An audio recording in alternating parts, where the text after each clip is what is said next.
ప్రియమైన దేవుని పిల్లలారా, ప్రభువైన యేసుక్రీస్తు వారి పేరట మీ అందరికీ నా వందనాలు. యూట్యూబ్ను వీక్షిస్తున్న నా ఆత్మీయులందరికీ క్రీస్తు వారి పేరట వందనాలు. భూమి మీద మనుషులందరూ కూడా ఈరోజు గతాన్ని మర్చిపోయి లోకములో భవిష్యత్తు గురించి ఆలోచించుకుంటూ అందరూ కూడా తమ కాలాన్ని గడిపేస్తున్నారు ప్రియులారా. అందుకే భూమి మీద మనుషులందరికీ ఒక హెచ్చరికగా యేసుక్రీస్తు వారు ఒక మంచి మాటను గుర్తు చేశాడు. ఆ మాటను చదువుకొని మనం ముందుకెళదాం. మత్తయి రాసిన సువార్త 24వ అధ్యాయము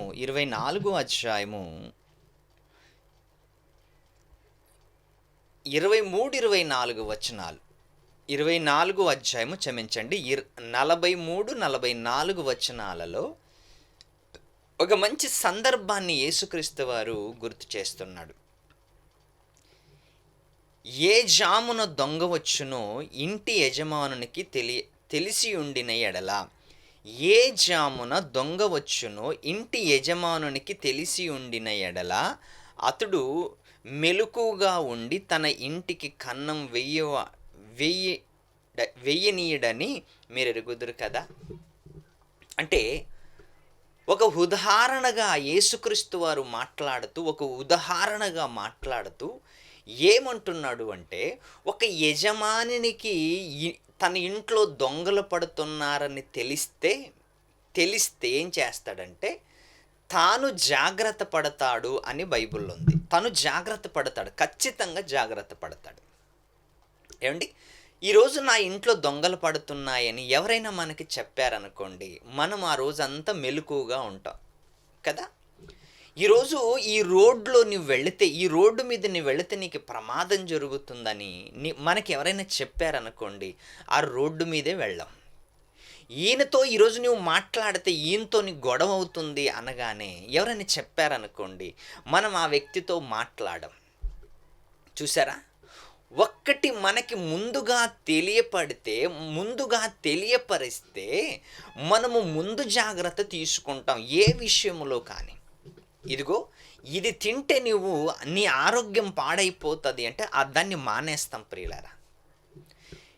ఇక్కడికి వెళితే నీకు ప్రమాదం జరుగుతుందంటే అక్కడ మానేస్తాం. ఈరోజు నీ ఇంట్లో దొంగలు పడుతున్నారు అంటే ఆ రోజు అంతా మెలకుగా ఉంటాం, జాగ్రత్తగా ఉంటాం. వీలైతే పోలీసు కంప్లైంట్ కూడా మనం ఇచ్చి అలర్ట్ అవుతాం. ఇది సమాజములో ఉంటున్న హెచ్చరిక, సమాజానికి హెచ్చరిక. క్రీస్తు వారు ఒక హెచ్చరిక జారీ చేశాడు. ఏంటి హెచ్చరిక అంటే 44వ వచనంలో మీరు అనుకొనని గడియలో మనుష్య కుమారుడు వచ్చును. మీరు అనుకోనని గడియలో మనుష్య కుమారుడు వచ్చును గనక మీరు సిద్ధముగా ఉండండి. ఎక్కడ సిద్ధపడుతున్నామండి ఈరోజు? మనం ఈరోజు ఎక్కడ సిద్ధపడుతున్నాం? మొదటి రాకడు గురించే సిద్ధపడుతున్నాం. ఇప్పుడు దాకా మనము భూమి మీద క్రైస్తవులైన వాళ్ళు మొదటి రాకడు గురించే సిద్ధపడుతున్నాం. ఇప్పుడు ఈ డిసెంబర్ మాసం అంతా కూడా యేసు పుడతాడనే సిద్ధపడుతున్నాం. ఇప్పటిదాకా పిండి వంటలు పుడతాడని, కొత్త డ్రెస్సులు పుడతాడని, ఇంటికి రంగులు పుడతాడని, సమాజంలో అల్లరి పుడతాడని. చూసారా, ఆయనేమో రెండవ రాకడు గురించి మాట్లాడి వెళితే, రెండవ రాకడనది ఎలా జరుగుతుంది అంటే దొంగ ఏ గడియ వస్తాడో తెలియదు కాబట్టి దొంగ వలె నేను వస్తాను అన్నాడు. అంటే ఎంత మనల్ని ఎలా ఉండమన్నాడు? మీరు సిద్ధముగా ఉండండి. చూసారా, సిద్ధముగా ఉండండి. ఈరోజు మనిషి రెండో రాకడికి సిద్ధపడకుండా మొదటి రాకడు గురించే ఇంకా సిద్ధపాటు చేసుకుంటున్నారు. ఈరోజు మొదటి రాకడు గురించి మొదటి రాక వచ్చాడు, లేఖనాలు నెరవేరాయి, వచ్చాడు, చచ్చాడు, పరలోకానికి వెళ్ళిపోయి తండ్రి కుడిపార్శ్వమున కూర్చున్నాడు. అంత జరిగిపోయిన తర్వాత కూడా మళ్ళీ జనమందరూ కూడా మొదటి రాక గురించి సిద్ధపడుతున్నారేంటి? మొదటి రాక గురించి సిద్ధపడుతున్నారేంటి? చర్చిలో కిడ్స్ క్రిస్మస్ గురించే, చర్చిలో ఆడంబరాలు క్రిస్మస్ గురించే. యేసుక్రీస్తు వారు వెళుతూ చెప్పిన మాట కనీసము గుర్తుకు రావటం లేదేంటి మనకి? ఏమనంటున్నాడు?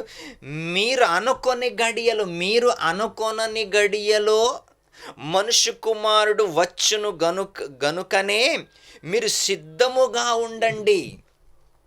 రెండో రాకడ గురించి యేసుక్రీస్తు వారు మాట్లాడుతున్నారు. రెండో రాకడ ఎప్పుడైనా జరగచ్చు ఈ ప్రపంచం పైన. క్రిస్మస్ రోజు జరగచ్చు, న్యూ ఇయర్ రోజు జరగచ్చు, నీ పండగ రోజు జరగచ్చు, నీ బర్త్డే రోజు జరగచ్చు, నీ చావుడే రోజు జరగచ్చు, ఏ రోజైనా జరగచ్చు.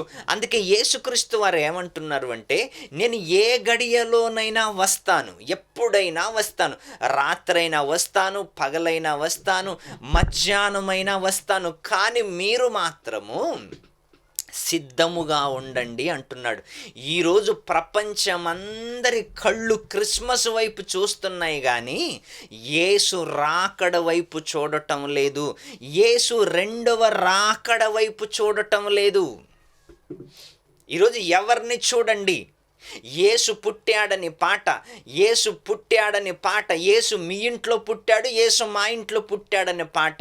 యేసు బాలునిగా చూడకండి. ఈరోజు యేసు పసిబాలుడు కాదు, యేసు మహానాయకుడు, 3 లోకాలను పరిపాలిస్తున్న మహానాయకుడు, తండ్రి కుడిపార్శ్వమున 3 లోకాలను అధికారముతో పాలన చేస్తున్న మహనీయుడు యేసుక్రీస్తు వారి ప్రియులారా. ఇంకా క్రిస్మస్ రోజు, ఇంకా క్రిస్మస్ అని, యేసు బాలుడని, ఇంకా పశువుల పాకని, చిన్న బాలయేసని, ఇదేంటయ్యా అంత గోల? యేసుక్రీస్తు వారు ఏమంటున్నారు? రెండవ రాకడ గురించి మాట్లాడుతున్నాడు. మనం ఇంకా మొదటి రాకడలోనే పూర్తి చేసుకోలేదు. రెండవ రాకడ, అసలు రెండవ రాకడంటే మొదటి రాకడ ఉన్నంత ప్రశాంతంగా ఉండదు ప్రియులారా. మొదటి రాకడ ఉన్నంత ప్రశాంతతగా ఉండదు. చూస్తారా మాట? చూడండి, 2వ పేతురు రాసిన పత్రిక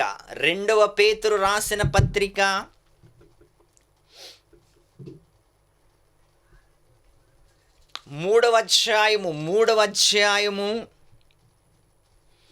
10వ వచనం, 9వ వచనం నుంచి ఇంకా బాగుంటుంది, చదువుకుందామండి.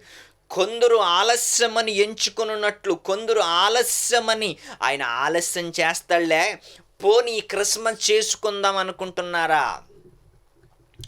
కొందరు ఆలస్యమని ఎంచుకున్నట్లు ప్రభు తన వాగ్దానమును గురించి ఆలస్యము చెయ్యువాడు కాడు. ఆలస్యము చెయ్యువాడు కాడు. ఆయన ఆలస్యం చెయ్యవాడు కాదు. ఎందుకు ఆలస్యం చెయ్యవాడు కాదు అంటే, దొంగ ఎలా వస్తాడో అలా వస్తాడంట ఆయన. ఒకరోజు యేసుక్రీస్తు పరలోకానికి వెళ్ళిపోతున్నప్పుడు అందరూ చూస్తున్నారు. అందరూ చూస్తూ ఉన్నప్పుడే యేసుక్రీస్తు పరలోకానికి వెళ్ళిపోయాడు.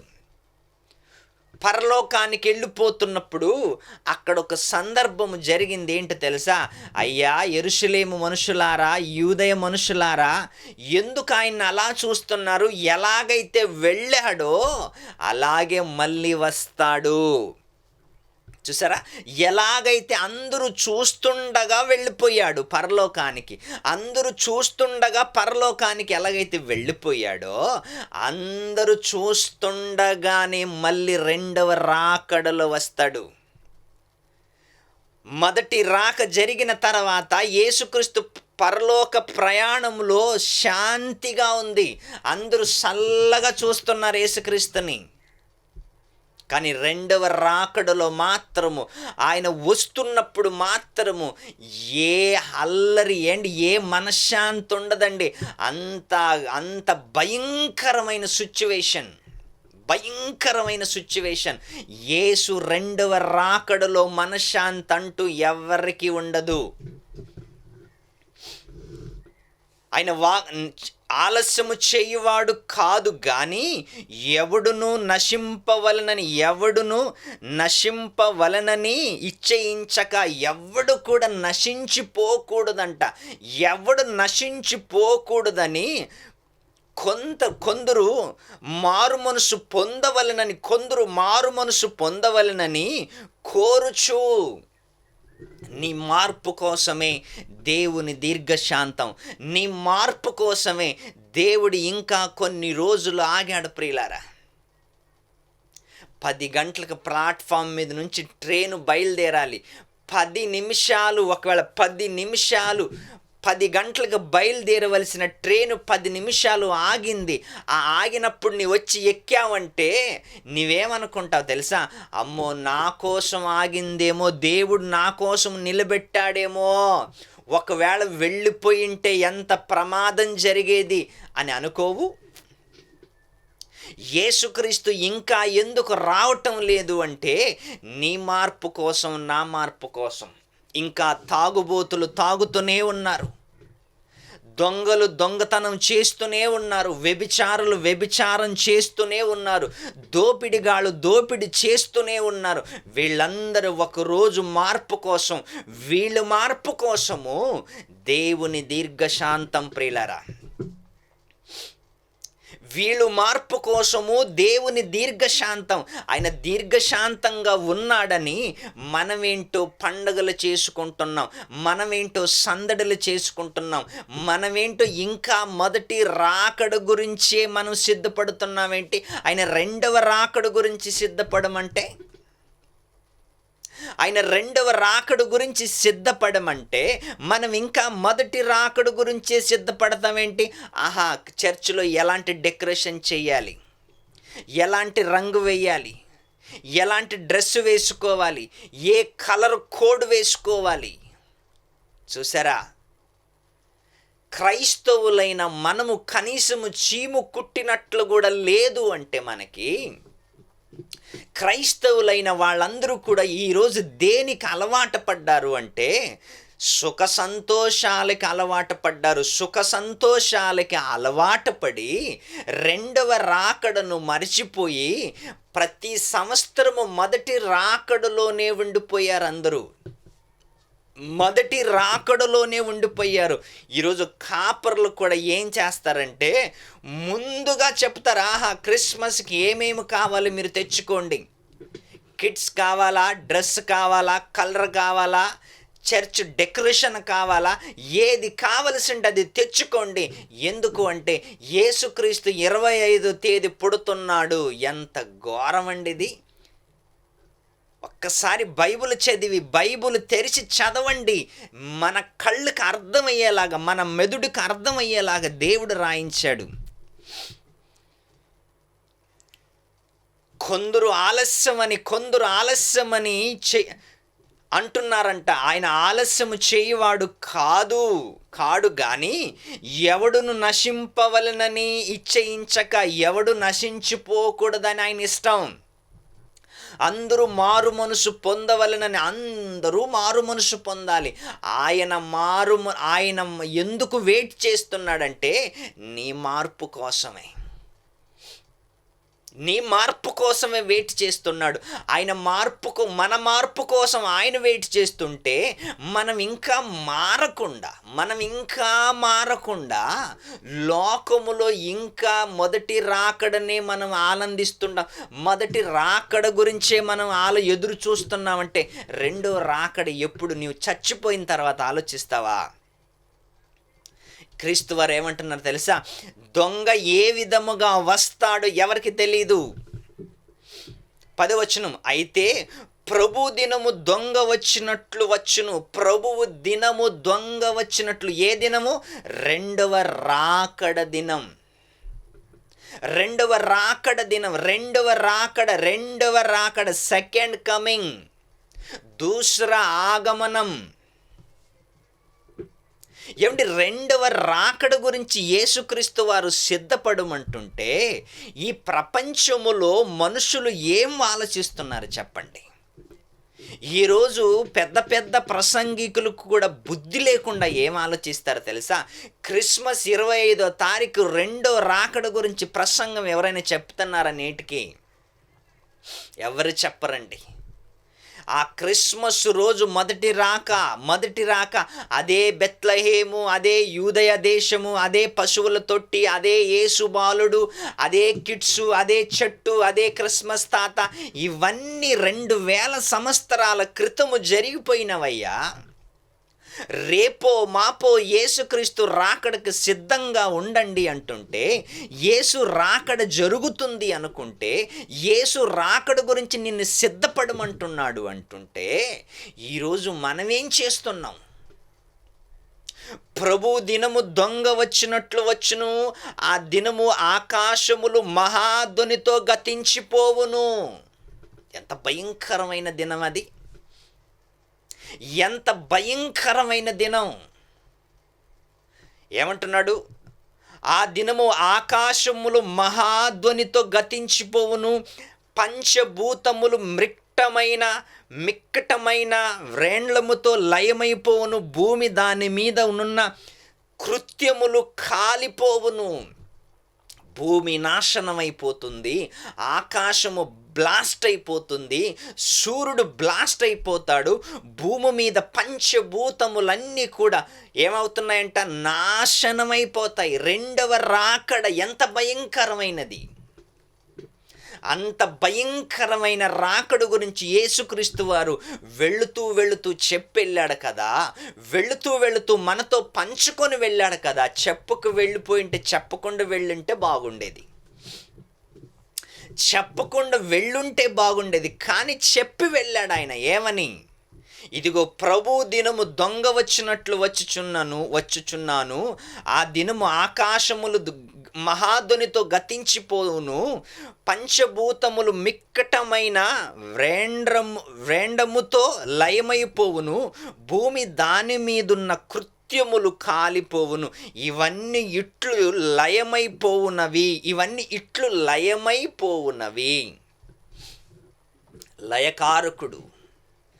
లయకారకుడు లయము జరిగిపోతుంటే రెండవ రాకడ గురించి మనం సిద్ధపడాలి అని మర్చిపోయి మొదటి రాకడలో ఉన్నావేంటి? ఇంకా ట్రైన్ ఏమో 10వ నంబర్ ప్లాట్ఫారంకి వస్తుంది, నీవేమో ఇంకా మొదటి ప్లాట్ఫామ్ మీదే ఉన్నావు.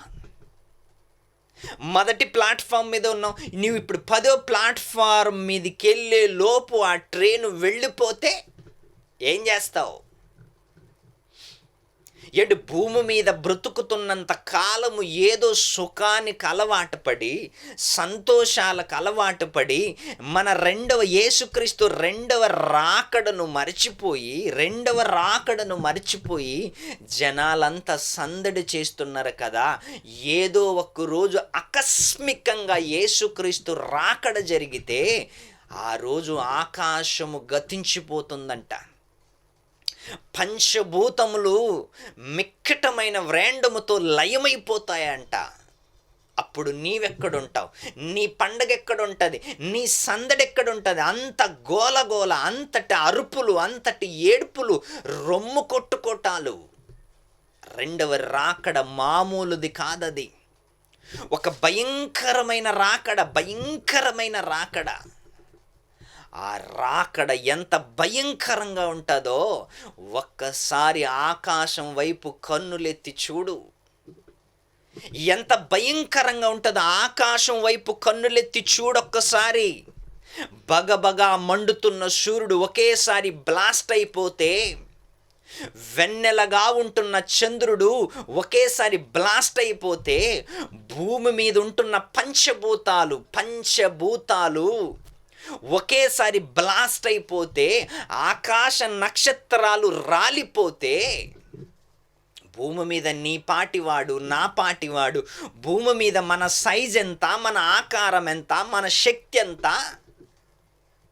అంత పెద్ద సూర్యుడే, బగబగా మండుతున్న సూర్యుడే ఆరిపోతున్నప్పుడు, సూర్యుడి కంటే ఎన్నో రెట్లు పెద్దవైన నక్షత్రాలే రాలిపోతున్నప్పుడు, ఈ భూమి మీద నీ సైజ్ ఎంత, నీ శక్తి అంత, ఎక్కడుంటావు, ఎలా ఉంటావు? ఆయన రాకడ సిద్ధపడగానే, యేసు రాకడ సిద్ధపడగానే పంచభూతాలు ఏమైపోతాయంట తెలుసా? పంచభూతాలు వాటి వాటి గతి తప్పి అవన్నీ కూడా నాశనానికి వెళ్ళిపోతాయంట. అంత భయంకరమైనదా ప్రియులారా? అవును, అంత భయంకరమైనది. ఏమంటున్నాడు ఆయన? కృత్యములు భూమి మీద నున్న కృత్యములు కాలిపోవును, ఇవన్నీ ఇట్లు పోవునవి గనుక ఆకాశములు మెరుపుకొని,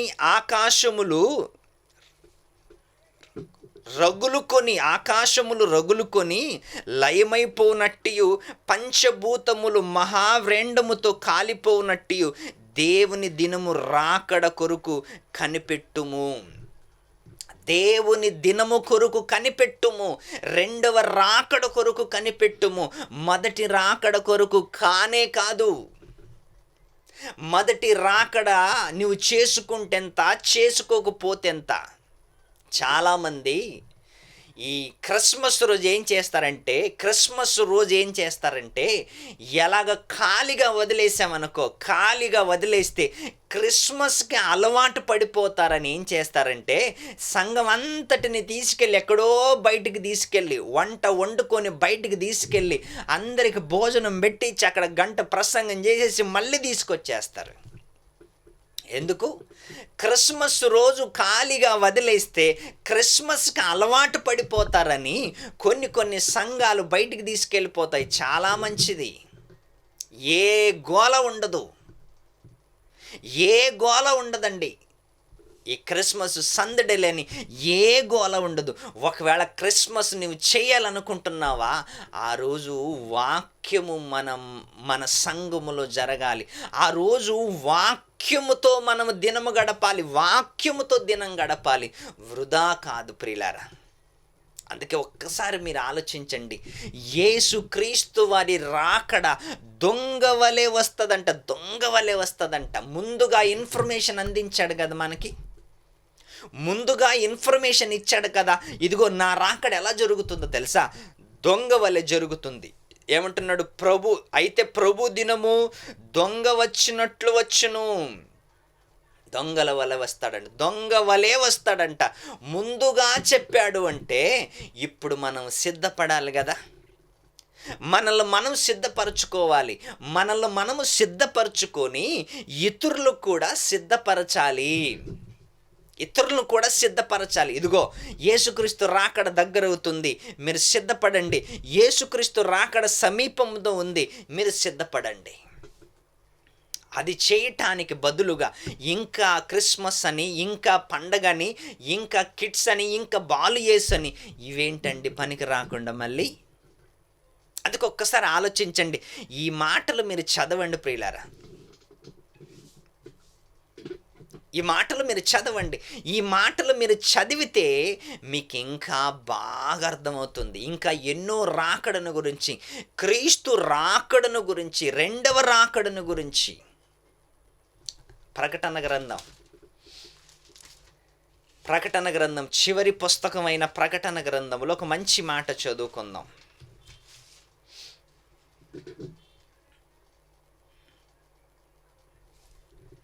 22వ అధ్యాయము 7వ వచనం. 22వ అధ్యాయము 7వ వచనం. ఇదిగో నేను త్వరగా వచ్చుచున్నాను.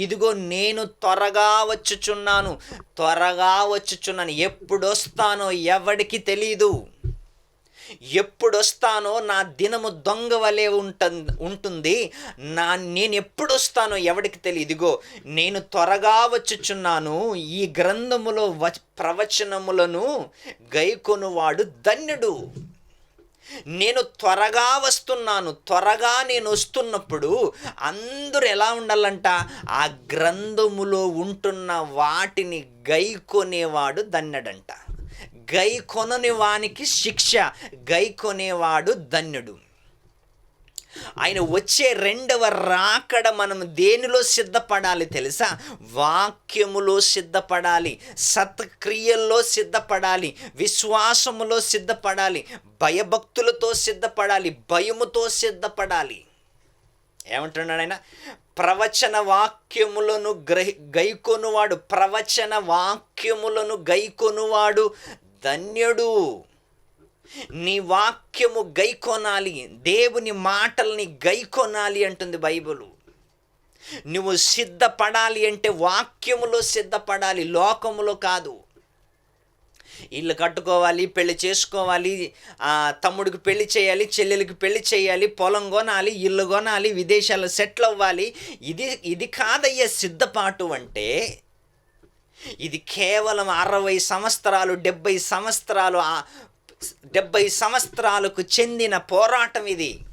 70 సంవత్సరాలు 60 సంవత్సరాలకు చెందిన సిద్ధపాటు ఇది. నువ్వు శాశ్వతమైన సిద్ధపాటు, నువ్వు పరలోకములో నిత్యము ఉండే సిద్ధపాటు నువ్వు సిద్ధపడాలి అంటే ఇదిగో ప్రవచనములను, వాక్యములను నీవు గైకొనుచు నడవాలి. అప్పుడు దేవుడు నిన్ను జ్ఞాపకం చేసుకుంటాడు. ఒకరోజు రాహాబు 2 వేగులు వారిని దాచిపెట్టిందంట. 2 వేగులు వారిని దాచిపెట్టింది. ప్రాణాపాయము నుంచి తప్పించింది. ప్రాణాపాయం నుంచి తప్పించిన వేగులు వారిని తప్పించింది, కప్పిపెట్టింది.